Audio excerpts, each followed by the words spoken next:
I'm actually going to do this topic called transformations. Transformations is a topic that we were supposed to have done since we did geometry.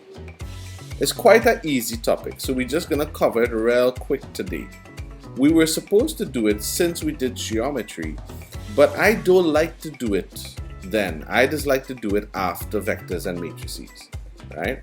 Now, at the end of the day, and this is transformations, simple little things. It's actually not that tough. It's stuff that a lot of you guys know already, right? So that is what we're going to be looking at today, this PDF here, transformations. Now at this PDF here, at the end of the PDF has matrices questions. So you know we did matrices, so we have transformations questions and we have matrices questions. So hopefully we could be looking at those questions today as well, right? So that is what we're doing. Now at the end of the day, there is one topic in matrices that we're not doing right now. We would not do this time, and that is this matrix transformations. It's quite a complex topic. There's a video on it, a 1-hour video on matrix transformations. As I say, this is a topic that we were supposed to have done since geometry. You like the transformer? Who's that? Optimus? Yeah, that's Optimus. It is. He looking rather slick, right? Yeah, that's a slick animation there, bro. Anyways, so we are going to take a look at this just briefly because it is quite an important topic here, right? First of all, with transformations, you have to be, and I think everybody is okay with the concept of symmetry.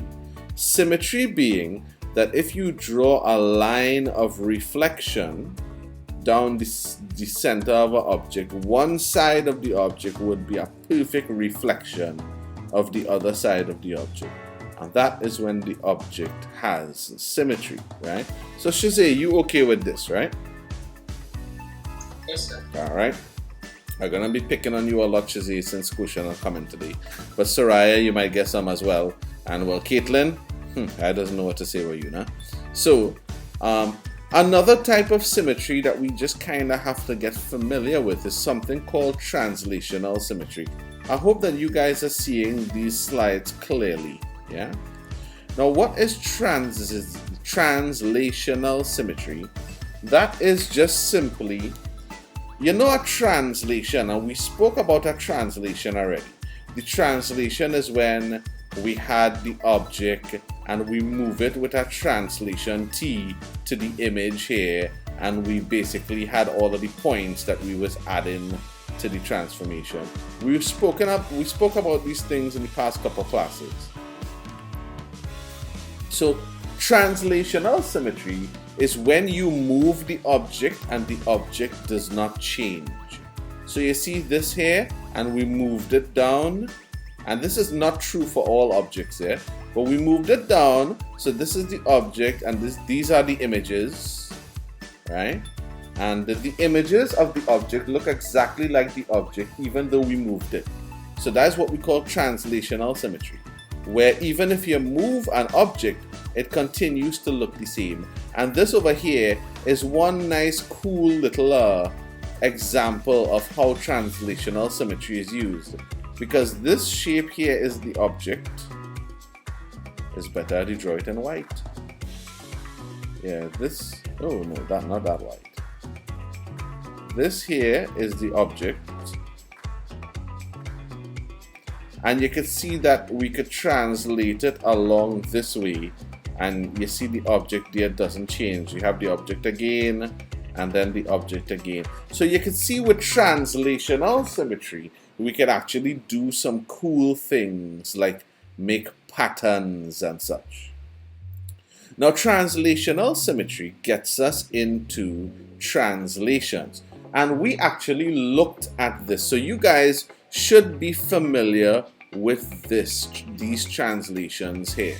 You all should be familiar with this. So this should be pretty easy, and I will give you guys a few minutes to write this one down, and I'd like you to sketch this as well. But when we did a translation, right, remember, like, we had the point A, the point A was 2, 4, and the point A, I shouldn't write the point like that, sorry, the point has to be written horizontally, 2, 4, right? And the point A is being moved by a translation 1, 1, right? And that meant that you're moving it 1 across horizontal and then 1 up vertical, and then you're gonna have the image here A prime, right? And you want to know, well, what will the image be if you take this point and you move it by a translation? And we saw that you have to take the point and add it to the translation and you will get the image. So we had 2, 4, we add it to 1, 1, the translation, and we'll get 3, 5 is where the image will end up.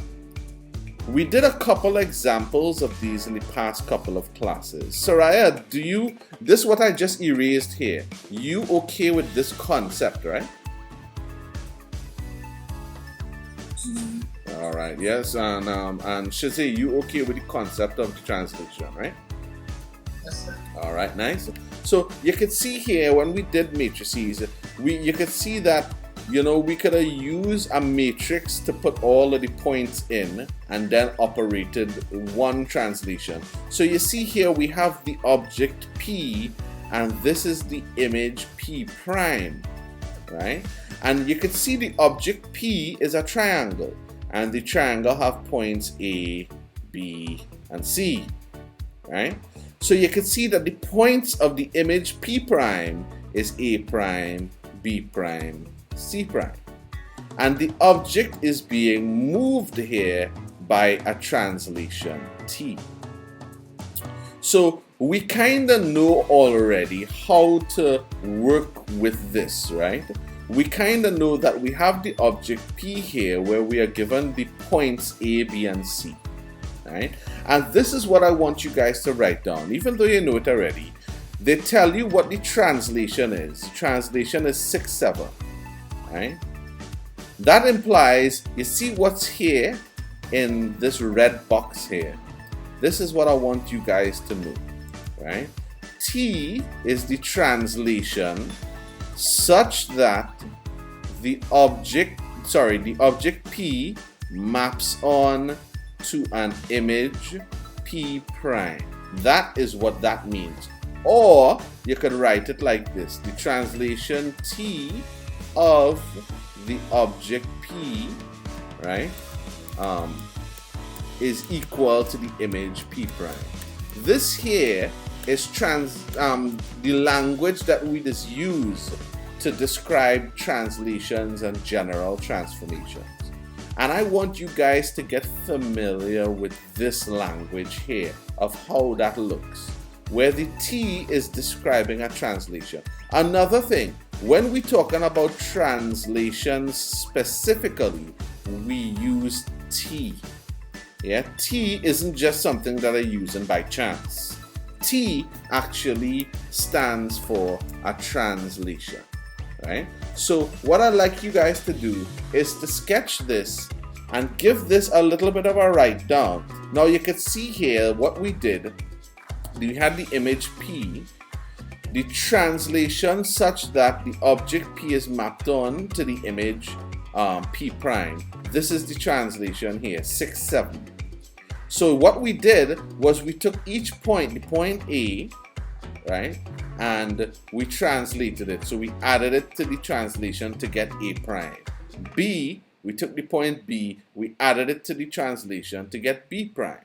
We took the point C, we added it to the translation to get C prime. So we did a couple examples of this in the past couple of classes. So I really hope that you guys are familiar with this. If anybody has any questions, you can feel free to ask.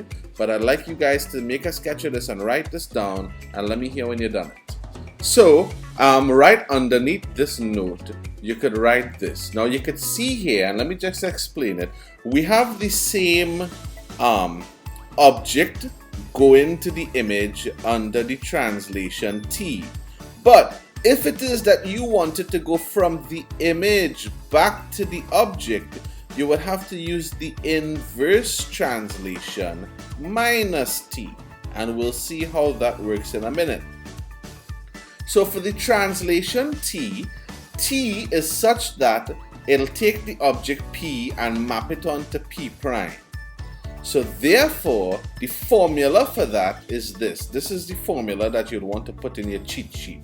The formula for a translation, p being the object, whether it's a point or whether it's a full shape, you have the x and y coordinates, and then the translation t will be given as x1, y1, and you just add the x coordinate to the x1 and the y coordinate to the y1 in order to get the image p. And then you have here the inverse translation, and you have to do what? Okay, all right. You have the inverse translation here, and you can see that to go back the other way, to go from the image to the object, you have to just put a minus t, a minus in front of it, and you know that minus works like a scalar quantity minus 1. So it's really just minus x1 minus y1. So we have the translation t, we have the inverse translation. Give it a write down. Let me hear when you're done it. So the thing is that the name of this slide isn't translations. The name of this slide is transformations. And a translation is just one type of transformation, right? Where we take an object and we slide it in a straight line in a certain direction. That is one type of transformation. But we have many different types of transformations. So we saw the first type where we're talking about the translation. The other type of transformation I have here is the reflection, right? Now you can see here that we have a procedure. When you have a translation, you have to take the point and add it to the translation, and you get the image. Yeah? So that is with translations. But not all transformations are like this. Not all transformations do you have to add the point to the translation. We have here the various formulas for a reflection. Now you know a reflection, like in the diagram here, is basically like a mirror. It's like symmetry, right? Where you have the object ABC, and you can see on this side I have the image A prime, B prime, C prime. Now can anybody tell me what is the line of symmetry here? What is the reflection line here where the object is being reflected? What is that line? Well, it's the y-axis, right? Yeah? Does the y-axis have an equation? And the y-axis is the line x is equal to 0. Remember that? Right, you remember that, right? Because remember this is 0 here. And whilst the y values are changing, x will always be 0 on that line. So the y-axis is the line x is equal to 0. Shazay, can you tell me what the x-axis, the equation of the x-axis is? Yeah, but do you understand how? You sure? Alright, so you can see here that I have an object ABC, and that object is being reflected in the y-axis, or the line x is equal to 0. X is equal to 0 is the y-axis, right? So that object is being reflected in the y-axis. I could also reflect the object in the x-axis. So what if I reflect the object in the x-axis? It might look something like this, right? It might look something like this. If I had a reflection in the x-axis, and this is B, and this is C, and this is A.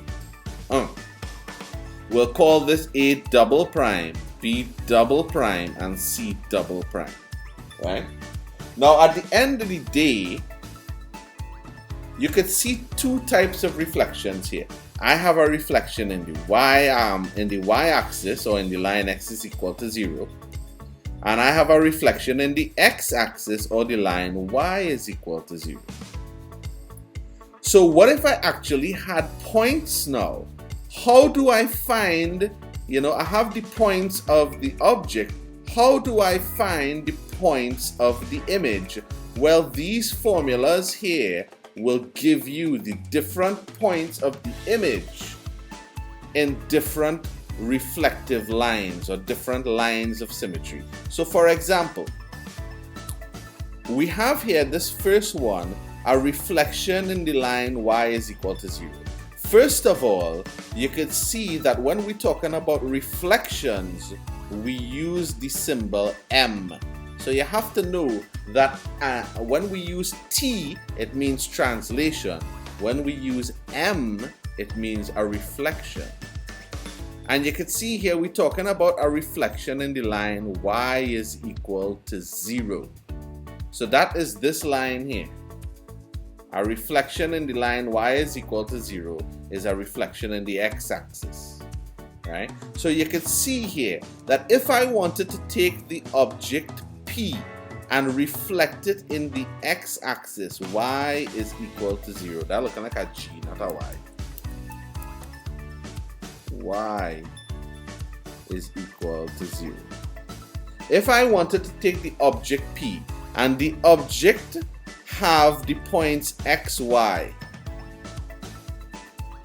and I wanted to reflect it, right, in the line, the x-axis, all I would need to do in order to get the image, I'm gonna keep the same x value, and I'm just gonna put a negative in front of the y. That is it.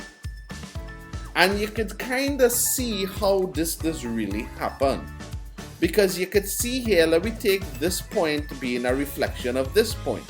You can see here that they both have the same x value, right? The x value will be here. They both have the same x value, so the x values remain the same for the object and the image, right?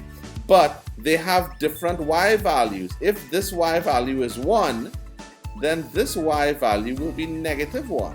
So you can see that when we are having a reflection in the x-axis, or the line y is equal to 0, we basically keep the x value of the object, but in the image we have the negative y value there. Yes, sir. Alright, so all you need to do is whatever points you have, you keep those same points and you just put a minus in front of the y, and you'll have the reflection in the x-axis.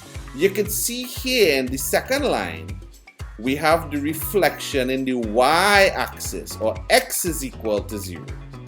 Alright, such that the object is mapped onto the image. So if the object is xy, to get the reflection in the y-axis, all you need to do is put the negative sign in front of the x instead.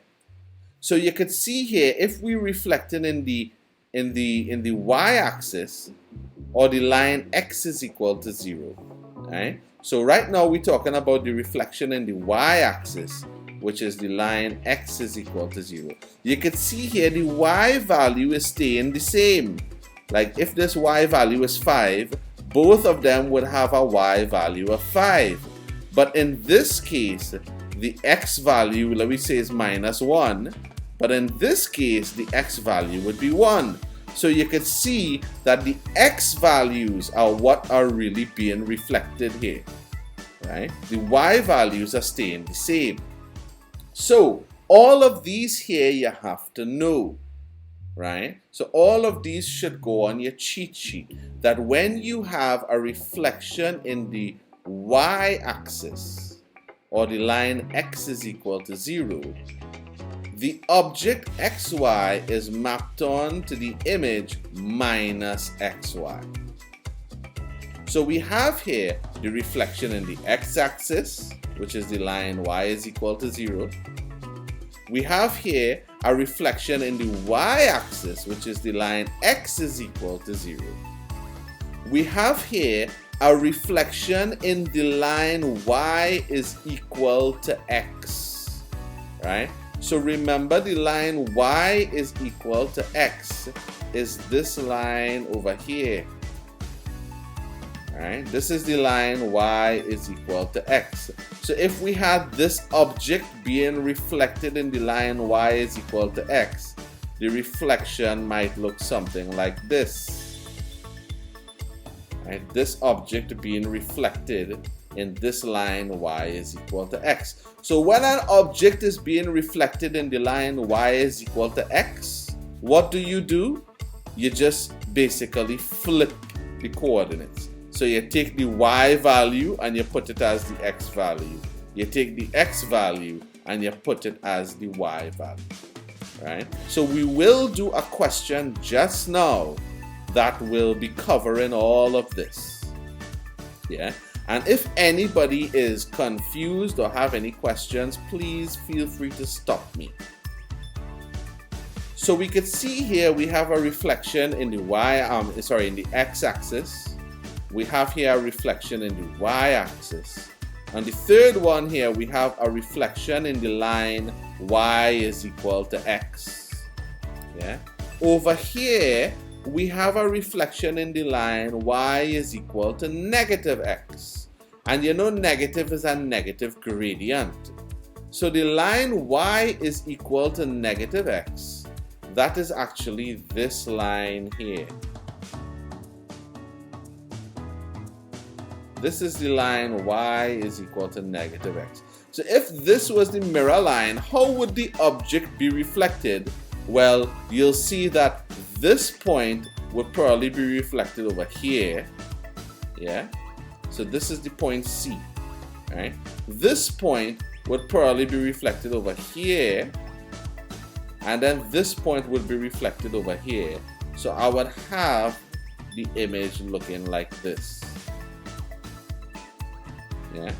So at the end of the day, this is when we have an object, the object being reflected in the line y is equal to minus x. So you see here I have different formulas, right? I have different formulas for the different reflective lines, right? And lastly over here, we have the reflection in O, which is the origin. So the reflection in the origin or about the origin point, right? So a reflection, of course, this is not as clear cut, but essentially, if I take this point and reflect it in the origin, that means that I draw a line from here to the origin, and then I draw the same line coming here. So this will be that point there, right? If I had this point, I draw a line to the origin, and I draw the same line to the coming here. So that would be that point there. And if I had this point, I draw this long line going to the origin, and then I'll reflect that long line coming here. So that would be that point there. And so finally, the reflection in the origin would look like this. So you could see here that I basically gave you a crash course, because I was supposed to take a look at each one of these separately, but I decided to put it all on one page so that you guys would have it as a kind of cheat sheet. And if you wanted to do a reflection in the origin, you would see that you have the object xy transforming to the image minus y minus x. And that is what you would have to do. You would have to, if you wanted to find out what the image is, you would have to take each point xy and you would have to flip it and put a negative sign. Now I want you to notice something. Both of these are actually the same, isn't it? Yeah. Minus y minus x minus y minus x. So you can see here that a reflection in the origin is pretty much the same thing as a reflection in the line y is equal to minus x. You okay with it, Caitlin? You okay with it? Yeah. Alright, so let me see how okay you guys actually are. I have a no, don't study it. This is just here, and this here all I put this formula. I didn't really need it. I thought I would have needed. You notice I have the same formulas here, but this here is just what a reflection in the x-axis does look like. Yeah, you're seeing here that the x value remains the same, and it's the y value that changes. So this here is your reflection in the x-axis. You're seeing the x values remain the same, and the y value is what changes, right? So let's go back here, right, where it have the diagram as well. So if you guys want, you could sketch the diagram. In the diagram, we have the reflection in the y-axis, and I also have what a reflection in the origin does look like, right? So remember, this here is the reflection in the x-axis, y is equal to 0. This is a reflection in the y-axis, x is equal to 0. This is your reflection in the line y is equal to x. This is a reflection in the line y is equal to negative x. This is your reflection in the origin. Yeah, so take a few minutes, sketch this, write down all of these formulas. You're going to need to know them, and let me hear when you're done it, and then we'll do the question. But you're going to need these formulas to do the question, right? All right, we'll try it one time. I'll give you guys 5 minutes. It really should only take you 5 minutes. You should draw a sketch of each, showing the object and the image and the line of reflection. Just a sketch, yeah? You don't have to be drawing no graph with coordinates and things. Just a sketch showing the object, the image, and the line of reflection, right? So the triangle ABC is given by, and you have the 3 points. A is 2 to 4, B is 6, 2, and C is 4, 6. Find the reflection of the object in number 1, the x-axis, number 2, the y-axis, number 3, the line y is equal to x, and number 4, the line y is equal to negative x. So you actually have to find the reflection points, the points of A prime, B prime, and C prime, the actual points, right? So the triangle ABC is given by A is 2, 4, B is 6, 2, and C is 4, 6. And what I will do is I will draw my sketch first, right? So I could draw my sketch first just to kind of see, you know, I've seen everything there, but I know I'm dealing with reflection, so I'm going to need the 4 quadrants of the thing. So 2, 4 might be about here, right? So that's A, right? 6 and 2.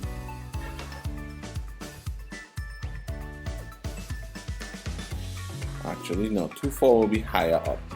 Alright, so let me draw 2, 4 higher up, right? So 2, 4 will be a little higher up there. So that is A. 6 and 2 will be a little lower down. That is B. And then 4 and 6 could be about here. So that is C. So this is what my object looking like there. Alright, and you see how I just draw a sketch there, and I just kind of average where the points are. I didn't really need to go and calibrate the axes and thing. This is just a sketch, right? So I want the reflection in the x-axis. So let me look back at my formulas here, and I'll see that a reflection in the x-axis, no, that's not that one, that's this one. And the x-axis is the line y is equal to 0, right? So let me just copy this. I'll bring it over here, paste. Oh no, I don't want to do that, so I'll just write it over. So undo that, right? So I will just make sure that I write my statement, right? So the reflection in the x-axis, which is y is equal to 0, is such that the point P, the object P, xy, will map on to the image, and the image is going to end up being x, keeping the same x, and I put in minus y. So x negative y. So therefore, if A is 2, 4, then A prime is going to be keeping the same x, so there's 2, and I put in negative y, negative 4. Right? If b is 6, 2, then b prime is going to be, I keep in the same x, which is 6, and I put in negative 2. And if c is 4, 6, then c prime is going to be 4, negative 6. Shizay, you okay with this? Yes, sir. So now I have 2, negative 4. I have 6, negative 2. And then I have 4, negative 6. And you can see that this here will be what the reflection will look like. And of course, this here is the line of reflection, right? So, Soraya, are you okay with that? Yeah. Yeah, all right, nice. So that is that one. Let's check the other one. So I want now in the y-axis. So M in the y-axis is the line x is equal to 0 is such that P, and you notice I put in my statement, right, maps on to P prime. And what is P prime for this? That is this one, negative xy. Negative xy, the reflection in the y-axis. So let's see where the image is going to end up, right? I have A, which is 2, 4, mapping on to A prime, which is negative 2, 4. B, which is 4, 6, mapping on, no, that's C. B is 6, 2. Oh, sorry. B is 6, 2, mapping on to B prime, which is negative 6, 2, and C is 4, 6, mapping on to C prime, which is negative 4, 6. Right? So Shazay, you okay with this? Yes, sir. Right? And in our sketch here, you can see that I'll go negative 2, 4, so I'll end up here. I'll go negative 6, 2, so I'll end up here. And I'll go negative 4, 6, so I'll end up here. And the reflection in the y-axis, it does look like a reflection in the y-axis. So we're pretty cool with that. And Caitlin, how you doing with this stuff so far? Good? Right. So you're getting everything correct, right? Yeah. Alright, nice. So this is pretty easy, yeah? I probably don't even need to do the other two. But this one here is a line, a reflection in the line y is equal to x is such that it'll take the object P and map it on to P prime, which is what? I can't remember. Y is equal to x, or you flip the y and you flip the x. Alright, so y, x. So let's see how that works. If A is the point 2, 4, then A prime is, I'm gonna put y on the x side, 4 and then 2. Right? If B is the point 6, 2, then B prime is going to be 2, 6. And if C is the point 4, 6, then C prime is going to be the point 6, 4. So let's see how this looks. This is a reflection in the line y is equal to x. So that's a reflection in this line. This is the line of reflection here. Y is equal to x. So let's see how A prime, B prime, and C prime. A prime is 4, 2. So this is A prime here. Well, you know, the sketch isn't that great, but 4, 2 will be here. So A prime here, right? B prime is 2, 6. So 2, 6 will be about here, right? That is B prime. And then C prime is 6, 4. So 6 on the x will be here, 4 on the y will be here. So that is C prime. So you can see the image kind of gonna end up like that, where you have the reflection of A, right? You have the reflection of B, and you have the reflection of C in this line. y is equal to x. Right? Y is equal to negative x. So the formula for that, y is equal to negative x, is minus y minus x. So minus y minus x. So therefore, if A is 2, 4, then A prime is going to be minus y, which is minus 4, and then minus x, which is minus 2. So you flip them and you put minus, right? So B prime, B is 6, 2. So B prime is minus 2 minus 6. And C is 4, 6. So C prime is going to be minus 6 minus 4. And I hope that I did that correct. Now you could see here, Soraya, why I wanted you to do the sketch for each one individually instead of doing the sketch. So that is why this is not number 5. This is something you were supposed to do for each one, right? So but that's fine though. That's fine, no problem, right? You could see here how it also helped me when I did my sketch first, yeah, just to see what the object looked like, right? So this are going to reflect the object in this line, so you can expect the object to end up somewhere over here. This is the line y is equal to negative x. So let's see where the object ends up, right? The first A prime is negative 4, negative 2, so that's about A prime there. B prime is negative 2, negative 6, so that's all the way down here. And then C prime is negative 6 all the way in the back here, and then negative 4 about here, and that is what our object ends up being. You can see it kind of looks like a reflection. This is A prime, this is C prime, and this is the reflection of B prime here. Shazay, how you feel about this reflection thing? Easy, right?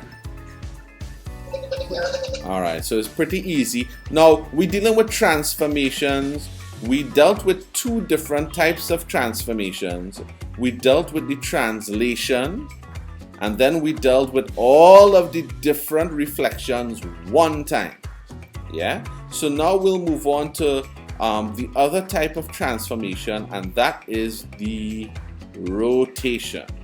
Right? So you could see here that I have a rotation. And we have, you know, a rotation is when you take an object and you spin it. Right? So actually you could see here that this is the object, ABC. Right? And we could call this the origin or the center of rotation. Now the center of rotation does not have to be the origin. The center of rotation is any point. But you can see that if I draw a line from A here to that center of rotation, and then I draw another line from A prime to that center of rotation, you can see that about this center of rotation, A swings or rotates to get A prime, and that is about 90 degrees. Yeah, that is about 90 degrees, right? You could see here double prime, A double prime here, that is about 180 degrees. Yeah, you can see here that I have A triple prime over here, and that, when it rotated all the way around, is about 270 degrees, right? So when it comes to a rotation, we have the object at 90 degrees, at 180 degrees, and at 270 degrees, and you need to know what this looks like. For example, the object at 180 degrees, some people would say, look at this, some people would say that it's a reflection in the line y is equal to x, but it's not. A reflection in the line y is equal to x would have probably looked different, right? And I don't want to draw it here to confuse you. Right? So you have to be able to understand or to recognize when an object is being rotated. And if it is, we have the same thing here. You see the rotation R, and you can see here about the origin plus 90. The plus stands for anti-clockwise, going in this direction. So that direction, that plus there, is anti-clockwise. So you're going in a certain direction. If it was negative, it would have been going in this direction. Sorry, is this anti-clockwise? Yes, yes. Okay. So this is anti-clockwise and this one is clockwise, is it? Just now, how are clock go? Yes. Okay. So sorry about that, right? So you could see here that I have these rotations for 90 degrees, for 180 degrees, for 270 degrees, and for 360 degrees. Obviously, the rotation of 360 degrees will bring the point A right back to the point A.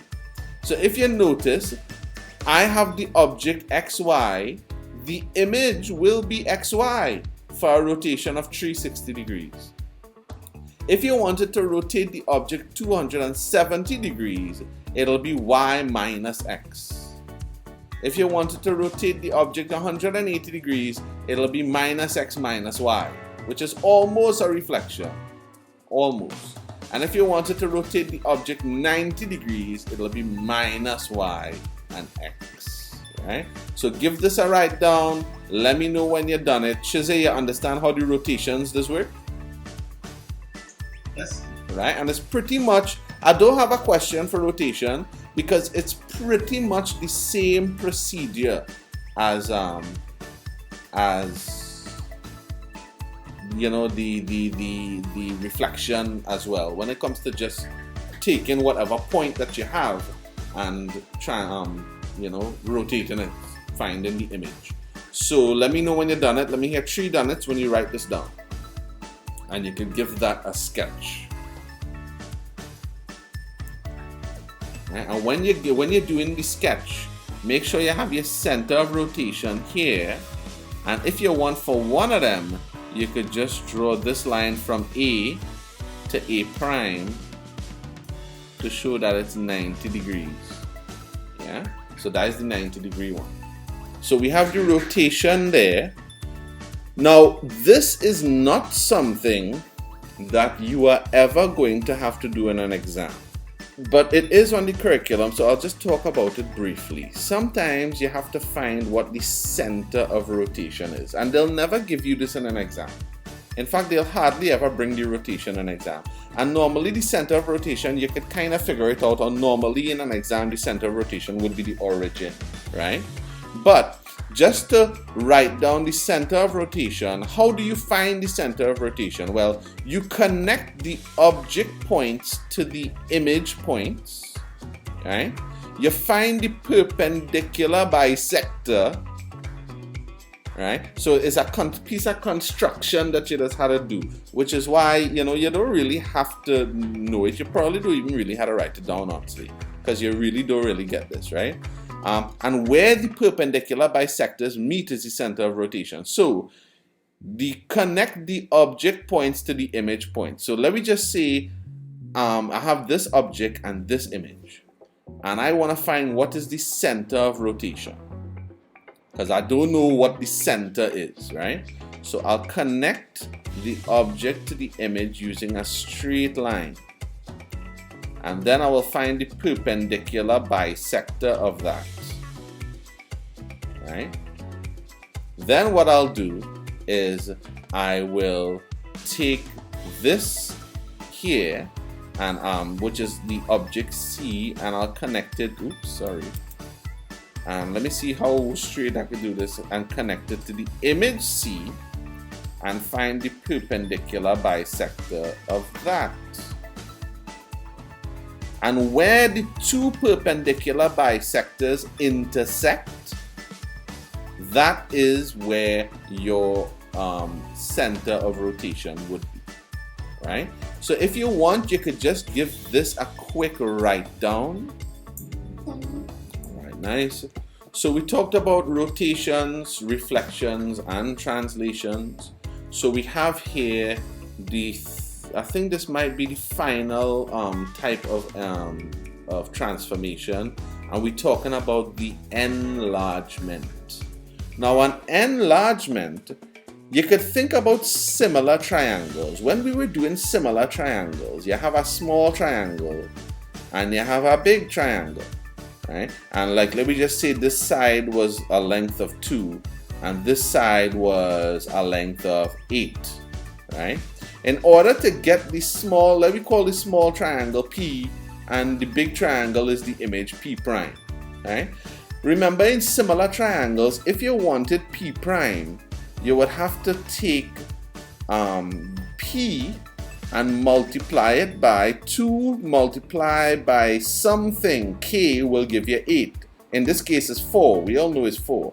So K is the scale factor. So 2 times 4 will give you 8, which is the image. So the image 8 is equal to the object 2 times the scale factor. Yeah? So this is what we're talking about with an enlargement. We're talking about a scale factor, right? So that is where you can see that an enlargement, right? An enlargement, and you can see here that this is K. So the enlargement about the origin, right, from K, right, with a scale factor of K, of an object XY will translate to the image K times X and K times Y. So therefore, K multiplied by the object will give you the image, right? So K multiply the scalar multiplied by the object will give you whatever the image is. Now, if it is that you had the object, let me say the object is this big one, A prime, B prime, C prime, and you wanted to go back to the image A, B, C. So we wanted to get smaller. Instead of an enlargement, we're gonna have an ensmallment. It's not an ensmallment, but it's an inverse enlargement. So the inverse enlargement, it is when you want to get small to go from the image back down to the object, is where you have to have 1 over K as the scale factor there, which I think is common sense really, right? So we have here what an enlargement looks like, the formula for how to find an enlargement. Give it a write down. Let me hear 3 donuts. I have 2 donuts there. It will go over what? Enlargement? Yeah. Alright. So an enlargement, what I was saying is, do you remember when we did similar triangles, CSEC, right? Yes. And you had like a triangle with a side 2, and we had this other bigger triangle with the side 8, right? And what we said was, in order to get from this triangle to this triangle, this is P, I had to multiply by 4, and 4 times, Yes, 2 times 4 will give me 8, right? Which is P prime, the image. Yeah? So when I multiply this triangle by 4, I'll get a bigger triangle, right? So therefore the image, right? If I take the object and I multiply it by the scale factor of K, which in this case is 4, then I will get the image. You understand that? Yes. Alright, well that's pretty much what's going on over here. We have the scale factor here, which is K, right? So an enlargement about the origin or from the origin with a scale factor of K means that we take the object and we just simply multiply it by K to get the image. You understand? Yes, sir. So that's all that it is really. And then you have the inverse enlargement, where if we want to get from the bigger one back to the smaller one, we go ahead and divide by 4, and Yes, sir. right, so over here we have here the inverse enlargement, where it's 1 over K if you want to get big back to small. Now all of this does seem real tough in terms of, you know, remembering formulas and things, but when you see it in a question, a translation transformation question is a bit of common sense, you know. And at the end of the day, if you know how to use your common sense, then you don't really have to learn all of these formulas I'm giving you here. You can literally figure out these things using common sense, right? So CSEC, you finished write down this? Yes, sir. All right. Now, just like how we had to find the center of rotation and, you probably would not get this in an exam because it is require all kind of perpendicular bisector and thing. We do also need to find the center of enlargement, and the center of enlargement is not always the origin. It could be any point, right? So how do you find the center of enlargement is actually really easy, and yes, you do get this in an exam, so you definitely want to sketch this one, right? But we have the object here P, we have the image here P prime. If I want to get the center of enlargement, I just connect the image to the object and keep going, and then I connect this point, image point, to the object point and keep going, and where they intersect, that is your center of enlargement, right? So this is definitely one that you just get an exam, right? So make a sketch of this, let me know when you're done. This. All right, guys, so I mean, that's pretty much it for today. We just did transformations, and in terms of transformations, we spoke about 4 different types of transformations. We spoke about the translation, we spoke about many different types of reflections, we spoke about rotations, and we spoke about enlargements, right? Now, coming down to the end of the PDF, we actually have some transformation questions here. And we'll just do one of these questions before I let you go home, right? But if we look here at the end of the PDF, we have transformations questions, about 4 transformations questions here. And then we have some matrices questions. So I actually just put 4 past paper, these are actual past paper matrices questions here, right? So all of these questions is 8 questions. I'd like you guys to do this for Saturday, please. You're gonna do one of these questions now, but especially these matrices questions, these 4 matrices questions here, you need to get them done for Saturday, right? So for Saturday, you need to get these questions done. And right now, let's see, can you guys see this question here? So we have this simple question here. Look, part 1 underneath here, and this is part 2 and part 3. This is your basic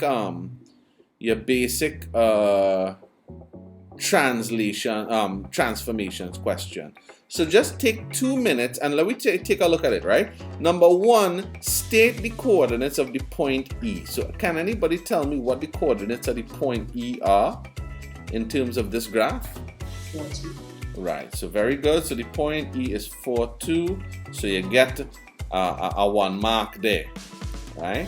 So for 3 marks now, describe fully the transformation that maps DEF to its image. So you see, this is the object DEF, this is the image D prime, E prime, F prime.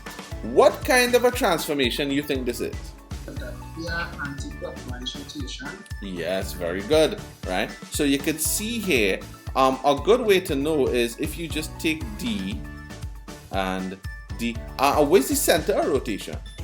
The origin. Yes, so you could kind of see here, you connect this to the origin, and if you connect this to the origin, you have pretty much a 90-degree anti-clockwise rotation here, right? And so what we could say here is an anti-clockwise rotation. And what is the formula for a 90-degree rotation? R 0 to 90 degrees. What's the formula for that? So we could definitely write it here. So it will work. R for a 90-degree rotation of xy is equal to minus yx. That's what you said? Yes, sir. Right. So this here, because they say describe fully the transformation, so I just make sure that I put this here too. And you could see here that if the point E is 4, 2, right? According to this, if E is 4, 2, then E prime will be -2, 4. And if we check it here, we could see that E prime is definitely negative 2, 4. So yes, it definitely works. So that means the formulas this way you transport. Yeah, right? yeah, that means that they will work for both, right? So so now we see on the grid, draw E double prime, you know, D, E, and F double prime, which is a reflection of this in the x-axis. So you can see here that they're telling me that I have D prime, E prime, and F prime, and they want you to draw a reflection in the x-axis. So D double prime will be here, F double prime will be here, and then 1, 2, 3. So I'll go 1, 2, 3 over here, and that is E double prime, and we have that. So you can see here that a transformation question, you know, it have a lot of just common sense in it in terms of just knowing about symmetry and all of these kind of things. And once you have your basic knowledge of what we did today, then you should be able to survive any transformation question. So you can see that I have 4 transformation questions here, and I also have 4 matrices questions here that we are going to take a look at in the next class.